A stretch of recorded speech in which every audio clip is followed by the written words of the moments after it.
What is up with Warrior? Depending on who you ask, this job can range from completely busted and in need of a nerf that is years late at this point, to it's okay, it has ongang I guess. But why is that? Let's talk about it. So, the essence of what puts Warrior in this weird spot is, obviously, its toolkit. And what Warrior's toolkit does just so happens to be amazingly good at clowning on easier content, more than any other job in Final Fantasy XIV. However, due to balancing, this kind of power comes at a cost, and the exact place where Warrior is taxed for this immense clowning power is in the kinds of tools that happen to be a lot more crucial in harder content. This leads to 4 topics that could be worth exploring: casual content, soloing content, hard content, and the weakest link restriction, quote unquote. That last one sounds weird, but I'm sure you will understand when we get there. Let's get to it. Casual content. In the level range of 1 to 55, Warrior actually competes quite closely with Gunbreaker and Dark Knight in terms of self-sustaining options, which might be surprising. Warrior has Thrill of Battle and Storm's Path, while Dark Knight has Soul Eater, which heals slightly more than Storm's Path. And then Gunbreaker has Brutal Shell that eventually gets its barrier. And then, of course, they have Aurora, which is kinda busted, honestly, especially in that level range. Then, Warrior hits level 56 and learns Raw Intuition, which is one of a select few abilities that heals an amount scaling with the amount of enemies present, which effectively makes Warrior able to rise to the occasion regardless of how many enemies are in a pool, at least for 6 seconds at a time. If you're not getting it by now, let's just say that in a dungeon context, Warrior is sort of considered to have a 6-second invulnerability on a measly 25-second cooldown, as long as the encounter has a lot of enemies present. This only gets even more overwhelming once Bloodwhetting is unlocked at level 82, and when combined with Warrior's other healing options like Thrill of Battle, Equilibrium, and even Shake It Off, outside of really specific situations, Warrior is largely considered to be the self-healingest of the 4 tanks. As long as an attack is survivable, and the tank is able to heal up in time before that same attack comes again, a given mechanic can be effectively nullified by a tank. And because casual content tends to have much weaker damage, including tank damage, Warriors are pretty much always able to survive and then overwhelm whatever encounter, whether an AoE pull or a boss, with its self-healing, which can make healers feel like they're mostly there to keep the DPS alive. Except once Warrior gets Nascent Flash, the tank can even double as a healer in casual duties as well. Not perfectly, but close to. An additional angle to this is also that Warrior's attack rotation relies on cooldowns that all cap at 1 minute, which means that unlike Dark Knight and Gunbreaker, Warrior doesn't feel like it is as attached to the whole 2-minute burst meta. It still has optimal 2-minute bursts, of course, but because Warrior's cooldowns mostly just rely on its own maintained Surging Tempest buff being active, this means that it feels like there's less to manage. No need to worry about getting everything inside fight or flight, just send the cooldown. This all combines for a beast of a tank that feels like it is completely unstoppable as long as you press the funny heal button, and then, for the cherry on top, it is also easy to play. Soloing content. Hey, did you know that Warrior can solo insert dungeon here synced? At this point, it might be easier to write a list of duties Warrior cannot solo synced, especially if we're looking at duties past level 56. This also means that if a solid Warrior tank is paired up with almost any party in a casual dungeon duty of some sort, a lot of the time, the other players are only really there to make the duty shorter, as if they weren't there, the Warrior would probably be clearing the duty just the same. Warrior being so capable of clowning on duties in this way is sometimes used to either claim that Warrior is overpowered, or alternatively that these duties are too easy or undertuned. Whether one or both or neither are true is sort of a different conversation. That said, what is it that tends to put a stop to Warrior's rampage? DPS checks, body checks, mechanics that require more than one person to resolve that actually delivers relevant punishment for failing. simply overwhelming force, or mechanics that require a specific role to succeed. Think Ishuna or Doom, things like that. For instance, Felcourt of Troya's first boss has a DPS check that your average light party simply will not see because it is easily bested. However, a lone warrior cannot beat it, and the punishment is immediate death. One of the hardest bosses for a warrior to defeat alone, that they can defeat alone, synced, is subject number 24 from Castra Mabania, simply because of how frequently mechanics that require more than one player to avoid punishment comes up, and the damage output of the boss is significant enough to make that matter. And, while preceding obtaining Raw Intuition, Kotter's Cry's giant tunnel worm frequently applies a dot that does relevant amounts of damage and then leaves the arena, meaning that the warrior is robbed of a significant amount of self-healing by lacking an attack target. The long story short is that Warrior's quantity of regular self-healing options makes it a one-man army tank-healer combo, and the fact its actual mitigation options are somewhat lacking relative to the other tanks doesn't matter when all mechanics are tuned to be survivable by a tank without mitigation in the first place. If a healer existed that emphasized mitigation much more than healing, it would probably be the perfect match for a warrior. And, with that said, this leads us to the next topic: hard content. Once we step into extremes, Savage and the like, tank busters and sometimes even just auto attacks are actually out to get you, and totally will try to kill you if you don't use mitigation for it. Warrior's main advantage when dealing with boss mechanics like this is that as long as the warrior survives it, they can usually heal up all on their own before the next mechanic requires them to be healthy again. At the same time though, in this kind of content, you usually have 2 healers instead of just 1, and the combined efforts of both may often be plenty to heal any tank up again before they need a full HP bar. Which means what Warrior offers is more the option for the healers to use their healing tools on other players, if relevant, rather than offering some uniquely helpful property with this immense self-healing. That's not to say this property isn't helpful. Warrior's quite good at helping with surviving during the Sugar Riot ad phase, for instance. However, speaking of ads, between the 4 tanks, Warrior is, these days thanks to a massive nerf to Chaotic Cyclone, generally considered to have the worst AoE. Now, to be fair, usually when we talk about who has the worst and the best, often the actual difference between is something we forget. As far as I can find, while Warrior is the weakest in this aspect, it isn't by that much, but it is something worth mentioning nonetheless.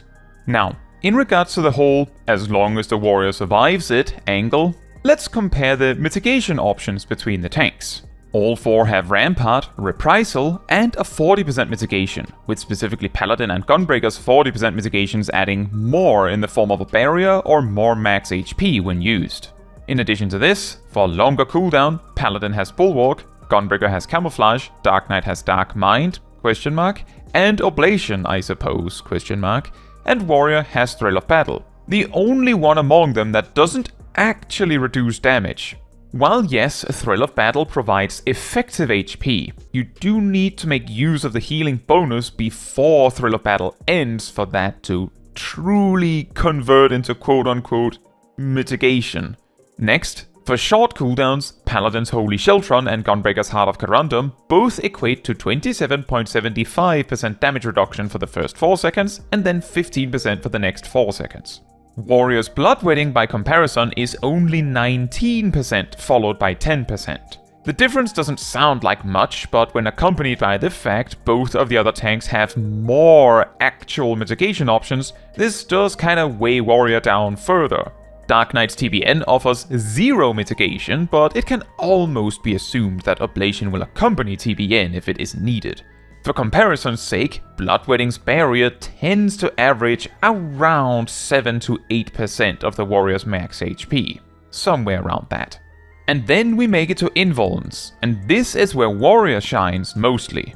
Paladin and Gunbreaker both have true invulnerabilities that prevent them from taking damage at all, but the impressiveness of these cooldowns is hampered a bit by the fact they are on 7 and 6 minute cooldowns respectively. Paladin's Hallowed Grounds cooldown especially has a tendency to cause specific restrictions in cooldown management in a boss fight. Paladin only really gets 2 if their first one is used super early in the fight. Another weakness of these invulns is that they actually have to be up before the damage snapshots from the tank boss or mechanic, as you are prevented from death by nulling the damage, where in contrast the other invulns instead simply prevents HP from going below 1, allowing its use after the snapshot but before the damage lands. Speaking of which, for Dark Knight, it is accompanied by, effectively, a benediction to get you back up, which in a single hit tankbuster context is pretty neat, but when it is a multi-hit case, the Dark Knight either has to hold the damage a bit to heal up, maybe, or they just need the healers to heal them up. Warrior, on the other hand, has plenty of healing options of their own, so the fact their Holmgang doesn't provide any help at all is irrelevant. The fact Holmgang's cooldown is only a measly 4 minutes in opposition to Paladin's 7 sometimes allows Warrior to enable certain tactics in boss fights where mechanics that can be nullified with invuln comes up frequently, by Warrior being able to have sometimes even 3 or 4 or in very long fights 5 invulns over the course of a longer fight. In fact, Warrior having this option sometimes makes or breaks its value in the context of optimizing a fight, as if Holmgang isn't that helpful, then by extension, Warrior isn't that helpful. This is vaguely similar to how in the past Dark Knight's Dark Mind being exclusive to magic damage meant that Dark Knight's value was at least slightly correlated with how much magic damage was present in a fight. And this somewhat leads us to the weakest link restriction. In Final Fantasy XIV, outside of very specific exceptions, if any, every job is viable and is capable of clearing all the content, assuming you're skilled enough. However, a way this is accomplished is by observing whoever's the weakest link for a given context. For instance, Savage bosses tend to have DPS checks. To make sure any balanced group composition can beat said DPS check, we would need to make sure that the specific combination of the 2 tanks that do the least damage, the 2 healers that do the least damage, and the 4 DPS in a balanced composition that do the least damage can beat that DPS check in whatever equipment the duty is balanced for.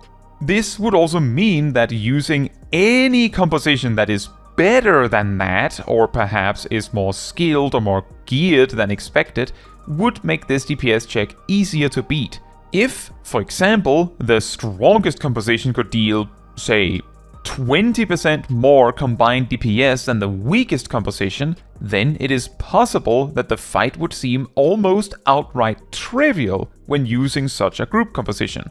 This may sound familiar. So how does this relate to Warrior?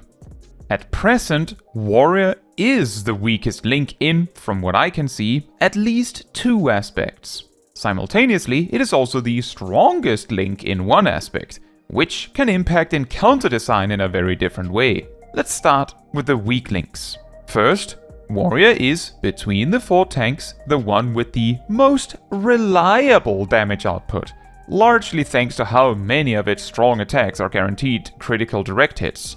At the same time, Warrior's damage also peaks the lowest of the 4. As previously mentioned, the damage output power difference between the 4 tanks is actually pretty small, so this will rarely really make a difference unless you're like passing or something. But it does make Warrior the weakest link in this aspect. Second, because Warrior's mitigation potential is the lowest of the 4, any mechanic targeting tanks that ask for mitigation essentially has to take into account that a Warrior might be the target. Whether this is accounted for by assuming that the Warrior gets external help, healer mitigation for instance, or by making sure the tank buster can be taken with what the Warrior has, it still means in contrast that what a Warrior will find incredibly intense to mitigate, a Paladin might laugh at. In contrast, Warrior's Holmgang represents such a strong link that Warrior might have what some might consider an unfair advantage if a boss uses a tank buster rarely enough that Holmgang can intercept it. For example, Dawntrail's EX2 has its first and second proper tank busters that might call for an invuln spaced out by almost exactly 4 minutes, which gives Warrior an immense advantage, or at least gave when it was relevant. As long as Holmgang has a cooldown of just 4 minutes, boss design has to keep this in mind to not accidentally make one tank particularly overpowered for a specific boss, unless, of course, the boss designer does not care about that. Conclusion: Warrior's very specific toolkit happens to make it a you must be at least this tall level of busted against any casual content, wherein if an encounter is not capable of overcoming Bloodwhetting, then Warrior can completely trivialize it. This causes the job to seem completely and utterly overpowered in most content below extreme difficulty.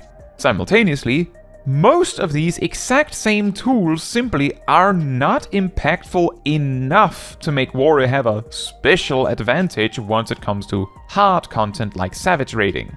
This does not mean Warrior isn't capable, but it does mean that sometimes it is fighting a more uphill battle than the other tanks sometimes are. And all of this leads to a very peculiar situation where casual players view Warrior as a problem job that needs to be nerfed, or at the very least, Bloodwhetting needs to be reined in a bit. Meanwhile, Savage Raiders are more likely to simply outright disagree entirely, or even suggest that Bloodwhetting should simply have its healing readjusted to be more single-target centric, as nerfing it with no compensation might put Warrior in an actually bad spot, while it is fine now. Finally, Warrior being in this weird spot where it is completely broken in casual content and fine in hard content is sometimes used to suggest that the game is simply not balanced around casual content. If it was, then surely Warrior wouldn't be this powerful, right? Whatever the case, I find this split where job can be simultaneously overpowered and underpowered somehow very interesting. What do you think about Warrior? And do you have a suggestion as to how to fix a Warrior so that it is more evenly balanced across all content? I would love to hear about it in the comments. Now, that is all for this video. Thank you so much for watching. If you would like to support me and my channel more directly, you can become a member like these wonderful people here. You can also alternatively support me through Twitch or Ko-Fi. Links in the description. You can also support the channel by letting the YouTube algorithm know by liking the video, leaving a comment, subscribing, sharing, and hitting the bell to get notified when next I post a video. Fun fact, before Endwalker, Raw Intuition was simply a strong mitigation option, and Nascent Flash provided, I believe, 25% lifesteal on attacks for its duration, but could eventually be used targeting just yourself for solo situations. While the fixed 400 cure potency Bloodwhetting has now is more consistent, the 25% lifesteal was often more healing on single target when coordinated with the more heavy hitting attacks.